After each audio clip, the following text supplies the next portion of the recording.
6 p.m. in Makak in the central region of Cameroon, same time right here in Douala.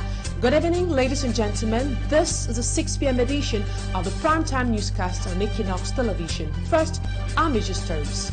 A 60-year-old woman was found dead in her own pool of blood in the Komitak neighborhood, Douala 2 subdivision. It is suspected she was attacked, robbed and killed by suspected bandits. And also we'll tell you how Cameroon's Minister of Public Health, Manauda Malachi, urges citizens to be on guard with respect to the resurgence of COVID-19 cases in some African countries. In a release, the minister announced the reintroduction of COVID-19 safety measures in airports. And also we'll take you out of Cameroon, where protests continue in major cities and towns in Kenya, even after President William Ruto withdrew the unpopular finance bill that triggered the deadly demonstrations. Some protesters have turned their attention to Ruto's resignation and are calling for the president to step down. Chants of Ruto must go featured heavily. Those are major stories. Stay with us for details and more.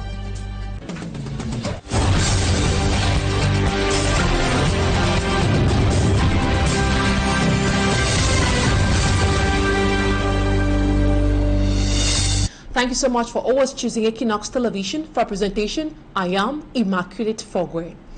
A woman in her 60s has been killed by alleged bandits in the Komitak neighborhood Douala 2 subdivision. Her mortal remains were discovered by her family, and the family sources revealed that her house was equally ransacked in the course of that exercise, as Insecurity tells us.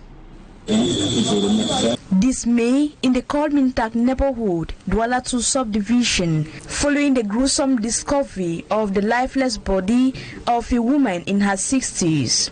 The body of Ngeyong was found underneath her dresses and her house ransacked. The state of her house, according to her family, is a sign of burglary.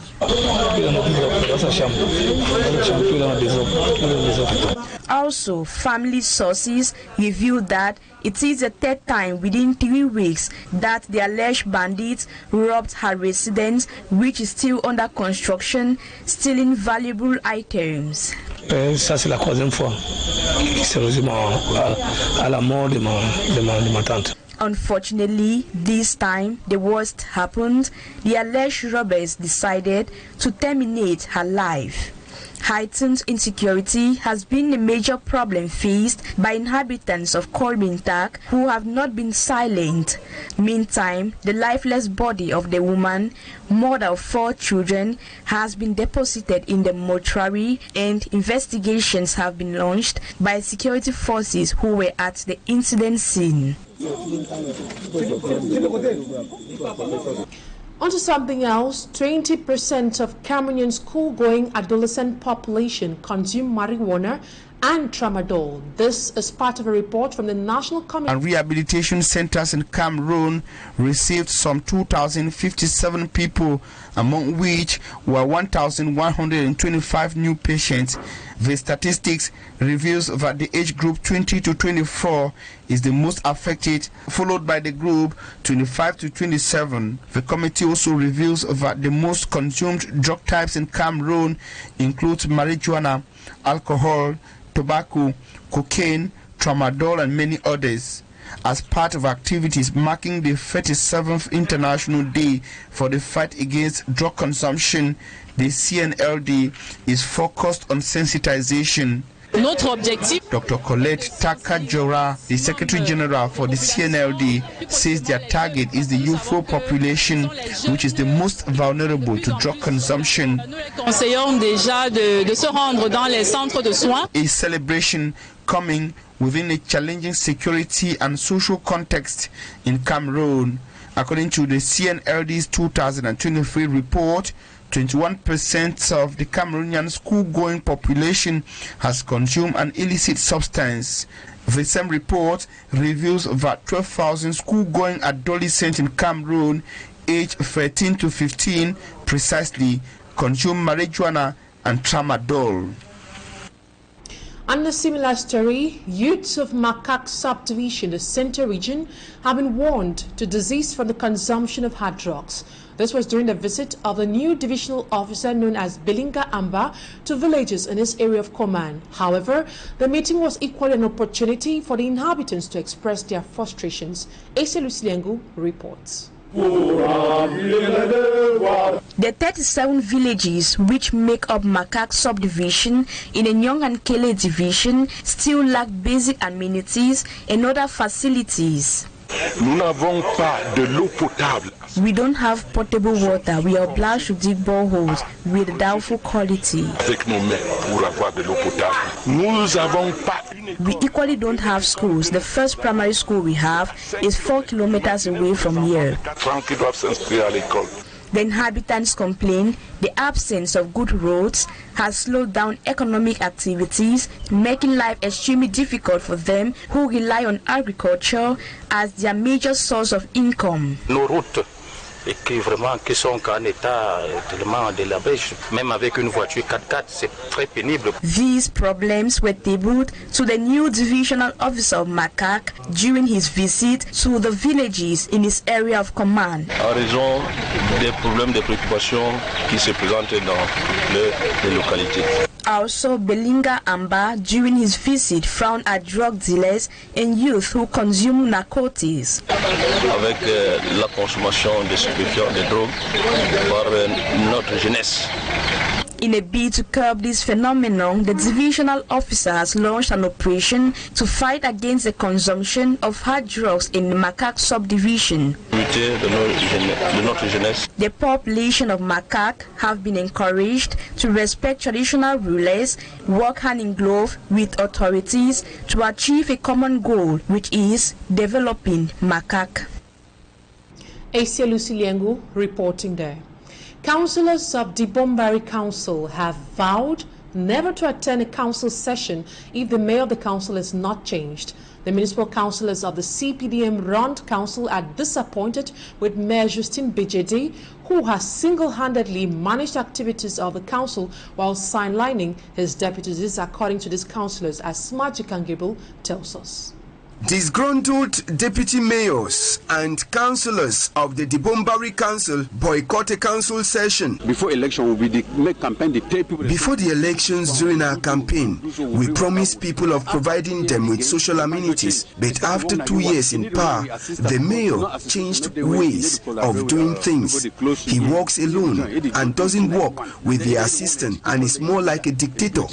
Dressed in the party uniform, the deputy mayors and the councillors of the Dibombari Council decry the poor management of the council by the mayor, who hasn't achieved anything since they took over the council. Come water is from Mulanga, passing through Douala. For him to get pipes and connect the water from Yato to Mulanga is more than him. But we sign millions on every council session. They are now saying until things change, they won't be part of any council session. We can't continue to sign billions when he is not doing anything for the 5 years he has been in control. No development in Yato, but I remember promising gold and silver to our voters during our campaign. The disgruntled Dibombari Council personnel are now calling on the government to intervene. It's never too late for us to rewrite the wrongs. It's time for the senior divisional officer to take up his responsibilities. When the talk of decentralization, is important for the mayor to know that labor is to be shared amongst his deputies. The mayor is managing the council alone, as if it's a family meeting. It wasn't the first time that a council session was disrupted in Dibombari as a result of disagreements. Now we take you to somewhere else, as 13 years after the announcement, the second generation agricultural initiative remains a dream in Cameroon. Farmers in Miganga in the Adamawa region of Cameroon say their efforts to implement the import substitution policy of the head of state is being hampered by lack of modern farm tools, high cost of inputs, and many other problems. Their challenges were presented to the Minister of Agriculture and Rural Development, Gabriel Mbarobi, who was in the Adamawa region to launch the 2024 farming season. Femi Amshong Sanda is a man on that story. On this vast land of over 396 meter squares is cultivated a variety of Iraq Irish potatoes. Beside it, other crops are cultivated, notably sweet potatoes, cassava, maize, and several others. The cultivation of food crops is the main economic activity in Meganga subdivision in the Mere division of the Adama region of Cameroon. Launching the 2024 farming season in Cameroon, Cameroon's Minister of Agriculture and Rural Development, Gabriel Mbairobe, says the choice of Meganga was motivated by its agricultural diversity. You know, Mbere is the real image of the diversity of our country. We have all the crops. We have cocoa, we have coffee, we have cassava, we have Irish potato, sweet potato, yams, even plantain and the other crops. That's why I come here. Farmers in Meganga say that they have been confronted by a host of challenges despite their will to implement the import substitution policy of the government of Cameroon. These challenges include the high cost of farming input, climate change, lack of modern farming tools, and the absence of capacity building initiatives on modern and good farming techniques. The minister, on his part, reassured the farmers of the commitment and determination of the government of Cameroon to assist Meganga farmers boost their agricultural output. We came here to hand over, ameliorate, improve seed of wheat, seed of maize, seed of soya beans, and many other seeds. This is the testimony that the government is engaged to increase the productivity and the production in the Mere in particular and the Adama region in large, and the government is engaged to achieve food security in our. Announced since January 2011 at the Ibolova National Agricultural Show, the second generation agricultural initiative remains a dream in Cameroon 13 years after. Over to our health page, Cameroon's Minister of Public Health has announced the reintroduction of COVID-19 safety measures in airports, which includes the registration of all travelers entering the country, systematic screening of suspected cases in hospitals, and free treatment of positive cases. The minister further recommends the reintroduction and enforcement of COVID-19 safety measures. Details with Cedric Chakuto.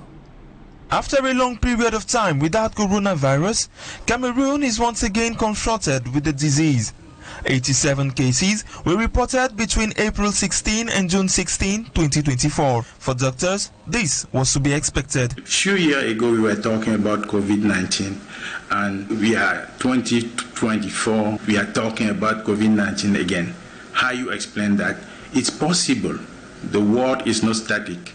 It's possible that an epidemic can come back many times, many years later, and that's not a surprise. The surprise here is that since 2019, very few have been done to prevent the epidemic. And nowadays, when we are talking about the epidemic, we still expose as much as we were in 2019. If today no COVID patient has required oxygen or even hospitalization, Dr. Roger Tapa nevertheless warns of the shortage of oxygen in hospitals, which is an important element. We need to think about how to have a health system that is fundamental, that take care of the fundamental, like water system, oxygen in the hospital, and everything. Those are the main problem we faced in 2019, and they're still growing. To block the arrival of the epidemic, the government announced on Wednesday the adoption of measures to caution the country from resurgence of COVID-19 cases observed in some European, Middle Eastern and African countries. You can see in the message, the measures are the same as 2019. That means we didn't learn anything. We didn't correct anything compared to what happened. And that's very critical. Measures that were previously implemented at the peak of COVID-19 infections are being reinstated, including wearing masks in case of flu-like symptoms, hand hygiene, and regular disinfectation of common areas. And out of our national frontiers, Kenya's police have fired tear gas to disperse protesters in the capital, Nairobi, who have turned up to express their anger against the government. In this protest, it is reported that more than 20 people lost their lives in total. Elsewhere, Russia and Congolese leader held talks in Moscow. The Congolese President Denis Sassou Nguesso said their discussion will focus on better ways on how to advance cooperation ties between both nations. Sedi Chakutio once more reports. Despite President William Ruto's decision to abandon his tax increase plan, nationwide protests calling for his resignation were held in Nairobi on Thursday. Protesters briefly stormed and set fire to part of the parliament building. At least 2 people lost their lives during clashes with the national police. Currently have a president who is not a president. This president, William Samoei Ruto, is following his orders of the constitution. The constitution states very well that the government is the rule of the people, by the people and for the people. And now we want to change Kenya to be the rule of the youths. In his 2 years in power, President William Ruto is facing his most severe crisis. In response to the chaos triggered by his government's bill, which included a tax hike, a protest movement led by Kenyan youth rapidly emerged. What started as simple online condemnations of the new taxes quickly escalated into mass rallies demanding political reform. While he announced on Wednesday that the tax hikes would be withdrawn and budget cuts would be made, protesters returned to the streets the following day to express their distrust of the president. Elsewhere, Russian President Vladimir Putin welcomed his Congolese counterpart Denis Sassou Nguesso in the Kremlin on Thursday. Sassou Nguesso is the latest African leader to visit Moscow, which has stepped up ties with African nations since 2022. You personally have done a lot for the development of Russian-Congolese relations. You took part in 2 Russia-Africa summits, and you're making the necessary efforts to develop our cooperation in almost all areas. I mean the political level, and recently trade and economic relations have been noticeably developed. Sassou Nguesso has been in Russia since Tuesday. This is his 2nd trip to the country in less than a year. Last July, he traveled to St. Petersburg to attend the Russia-African Summit. This trip is expected to culminate in the signing of agreements on energy, trade and security cooperation. We would like to discuss with you and other officials the best way to advance the cooperation between our countries in all fields, including economy, finance, defense and security. Putin also awarded Sassou Nguesso with an Order of Honor for his contribution to developing Russian-Congolese ties. Most African nations have adopted a neutral stance on the conflict, calling instead for a ceasefire and peace talks.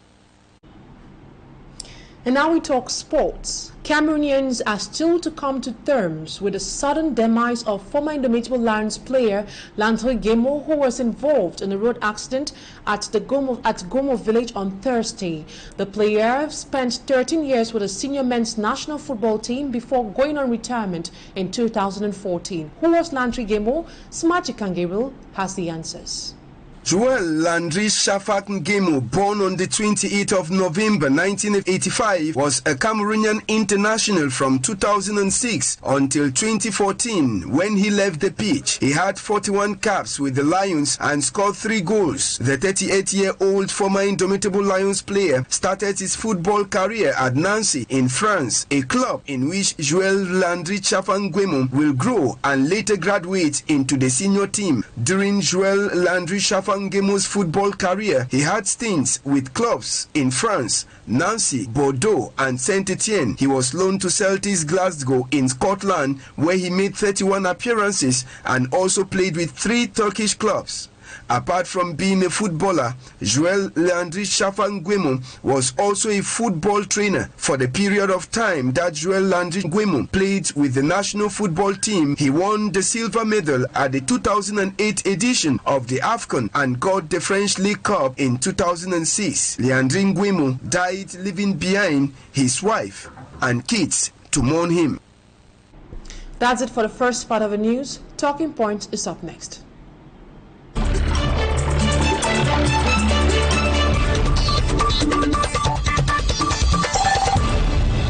Tonight Tonight on Talking Point, I'll be receiving the president of the Popular Action Party, Jang Dennis. He's straight away over there in Yaoundé where he's on standby. Good evening, Jang Dennis. It is a pleasure to have you on Talking Point tonight. During the first ever national convention of the PAP, you were given the baton of leadership to continue leading the party and also to be the flag bearer of the PAP in the presidential elections next year. But the party also declared its support for an Anglophone candidate. Can you clarify that? And will you be a candidate, or you will support a possible Anglophone coalition candidate? Good evening to all viewers and listeners of Equinoxe. Good evening to millions of Cameroonians, and good evening to all favorite members and sympathizers of the Popular Action Party, the PAP. Good evening. It's my pleasure to be here to give in my own utmost contribution for the best of myself to see how we could contribute in the multiple aspects of nation building. So I'm so happy to be here, to be part of the program. Yes, coming to what you just asked, of recent the PAP had their convention at the parliamentarian flat in Douala. That was on Saturday the 22nd of this month, June, where we came out with some resolutions in line with our declarations. One of the resolutions that really earmarked most and attracted most people that gave a lot of waves was our stand on a unique candidate, an alliance for a unique candidate for the next presidential elections to come 2025. And the PAP took a stand, and we made a declaration that the candidate for the next presidential election was me, that was giving the flag bet on condition that we also were under the platform of an alliance, and that alliance should be an Anglophone candidate. So the PAP, me being the flag bearer, is on the option that the next presidential election should be an Anglophone candidate, and that should be under an alliance which has been the dream of so many Cameroonians, be it those of the French-speaking and the English-speaking. So the PAP is on that stand, on that position, and that is what we really took in as a declaration, as a stand in the not just ended convention that was held in Douala. The party also made some declarations on the upcoming elections, the Anglophone crisis, and the increasing cost of living. Can you come back on the stance of the party on those issues?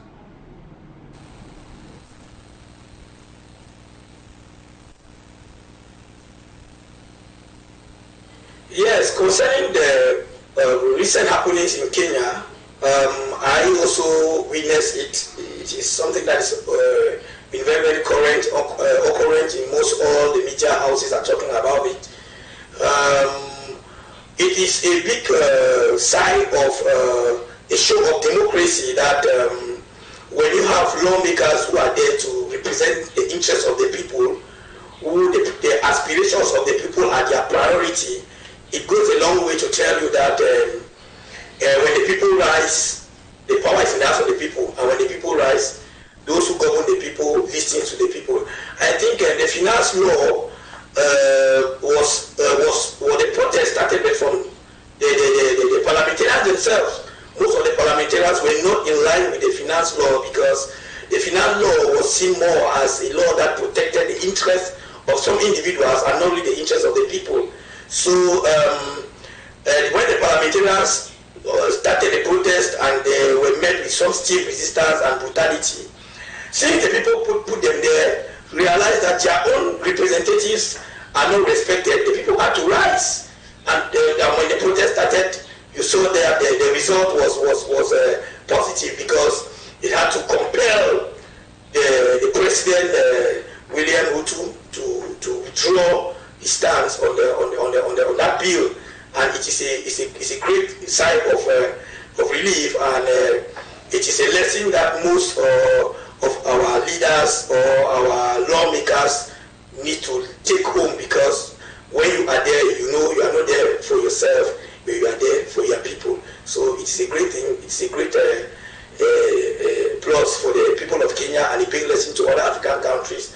Even though I also sympathize with the situation that it led to some casualties and the burning down, material damages like the burning down of the parliament, some part of the parliament, which is an unfortunate situation. Let's now continue. Let's stay with what's happening in Kenya.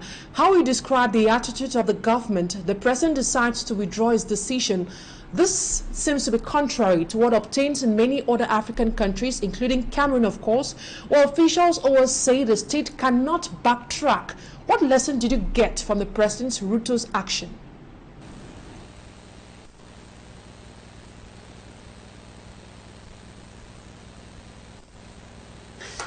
Yes, it is a very big lesson, as I earlier said.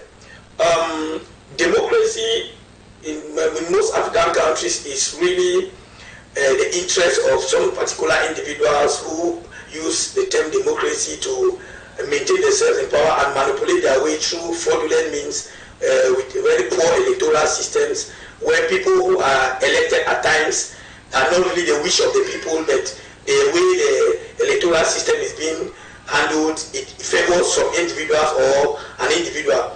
I think it's a great lesson because Kenya has really taught us a lesson that when you go into the parliament and you know that you are a parliamentarian, or when you know you are a leader, be the parliamentarian or the president, it is a big lesson to tell you that the power, your force lies in the hands of your people. And when you really represent the aspirations of the people, you listen to the people. But it's rather unfortunate that in some countries, especially in our country like Cameroon, we've seen aspects where our lawmakers go in there, pass laws that really punishes the common man. The common man is really ridiculed and subjected to certain laws that it is very, very unbearable. They don't care, no matter how people speak, no matter how the media announces, no matter how people castigate some of those laws, that our people don't care because they know that their way into the parliament was not really the wish of the people, but they knew how they would. At times, some of them I call them appointed parliamentarians because most of them have very little or no backing from the people. At times, we even hear of the results. At times, that some of them even get from their various constituency is even less than 10% vote in most of their constituency. So they represent, since they know that they don't represent the people, most of the times they are there for the interest of the party, and they give a damn of whatever the people say. Doesn't care, they don't care about. So it is a big lesson to most of us, most African countries, that the people matters, and when you are there, you are there for the interest of the people. Jang Dennis, National President of the Popular Action Party, thank you so much for accepting my invitation. And that's what put an end to today's edition of the 6 p.m. primetime newscast on Equinoxe Television. Thank you, ladies and gentlemen, for your keen attention. Stay in the company of more interesting programs. Coming up next is Equinoxe Soir, presented by Serge Alain Otto. Bye-bye for now.